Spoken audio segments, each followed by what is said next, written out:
حبيب ديني والسلام. Merci beaucoup. Chers amis, chers collègues, je tiens d'abord à remercier le CNAF d'avoir organisé cette activité, nous avoir invité également à rencontrer une députée française, en l'occurrence Marie-Georges Buffet.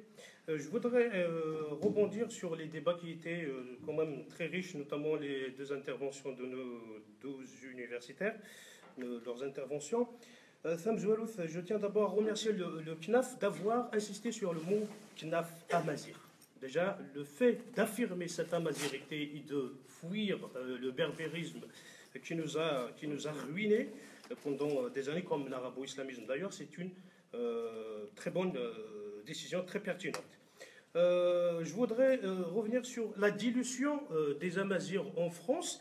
La question que je me suis toujours posée, pourquoi les Amazirs en général, en Afrique du Nord, en Algérie, en France, en Algérie, au Maroc, ils avaient toujours leur diaspora, ils étaient très impliqués dans les combats libérateurs de ces pays, dans la diaspora. La fédération du FLN en France, par exemple, c'était la cheville ouvrière du combat libérateur. Sauf que ce combat pour l'émancipation de leur pays d'origine ne s'est pas traduit, ne s'est pas transformé en lutte pour soi-même, pour l'émancipation de leur culture, de leur identité au sein de cette diaspora, d'où cette dispersion des Amazirs en France. Donc, quelque part, on nous sommes très responsables. Les Kabyles en France, ils se sont acharnés sur les bars à Paris, je n'ai pas compris. Les Berbères marocains se sont acharnés sur les boulangeries, ainsi de suite, et les épiceries. Mais c'est vrai, hein, c'est des métiers, c'est des corps de métiers qui sont ethnicisés en France. Vous l'avez certainement constaté. Sauf que le combat pour l'émancipation de leur propre identité en France, ça n'a pas été fait. L'environnement est défavorable. Je pense que la France, c'est ce que je voulais dire tout à l'heure à Madame la députée, la France, par sa marginalisation du fait amazigh sur le territoire français, ne fait que cautionner le déni, la répression des régimes autoritaires en Afrique du Nord, en Algérie, au Maroc, en Libye, qui répriment l'identité amazigh. Et du coup, la France ne voulait pas fâcher ces régimes.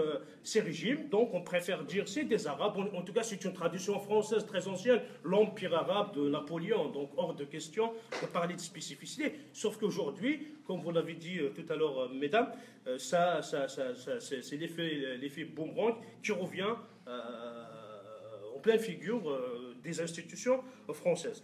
Donc, je pense que ce travail que le CNAF a entamé est à poursuivre. Et un dernier point, l'instrumentalisation de l'entité amazigh dans les élections françaises. Aujourd'hui, c'est une députée de gauche. Quand il y a des élections en France, de gauche ou de droite, ils peuvent citer les Amazirs. Même Hollande, si je ne me trompe pas, l'a cité à Marseille dans sa campagne, les Amazirs, les Arabes, les Amazirs, les Arabes, les Amazirs, les Arabes. Or, quand il s'agit d'institutions, on prend les Amazirs, des éléments Amazirs, on les met dans l'encadrement politique de ces partis, mais jamais leurs revendications.